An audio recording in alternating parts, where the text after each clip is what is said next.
Hello! இது என்னோட ஹானஸ்ட்டான ரிவ்யூங்க.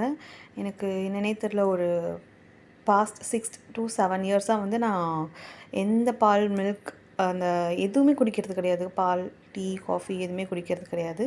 ஆனா, நான் இந்த கவ் மில்க் குடிக்கணும்னு இந்த ப்ரெக்னன்சி கிரேவிங்ஸா என்னன்னு தெரில. எனக்கு ரொம்ப ஆசையாக இருந்தது. அதனால் நான் வாங்கி நிறையா ரிவ்யூஸ்லாம் பார்த்து வாங்கி ஒரு பாஸ்ட் 2 வீக்ஸாக குடிச்சிட்டு இருக்கேன். அதோட பாலோட டெக்ஸ்சர் பாருங்கள், எவ்வளோ திக்காக க்ரீமியாக இருக்குன்னு உங்களுக்கே தெரியும். காலையில் அவங்க ஒரு 7:30க்குள்ளே வந்து டெலிவரி பண்ணிடுவாங்க. அப்படி பண்ணலைனாலும் நீங்கள் வாட்ஸ்அப்பில் மெசேஜ் பண்ணிங்கன்னா அவங்க எப்போவுமே ரிப்ளை பண்ணுறாங்க. இது நான் ஃபஸ்ட்டு டைம் வந்து சென்னையில் வந்து நான் எக்ஸ்பீரியன்ஸ் பண்ணுற ஒரு பசும்பால் மில்க் அப்படின்ற மாதிரி.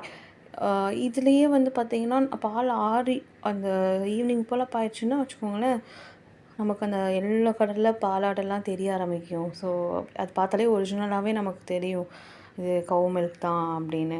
ஏன்னா பாருங்கள், நான் உங்களுக்கு அதை காட்டியிருக்கேன். சூப்பர் டேஸ்டியாக இருக்குது. அந்த பால் ஸ்மெல்லே எனக்கு ரொம்ப பிடிச்சிருக்கு. எங்கள் ஊர் சைட்லலாம் இந்த மாதிரி தான் இருக்கும்.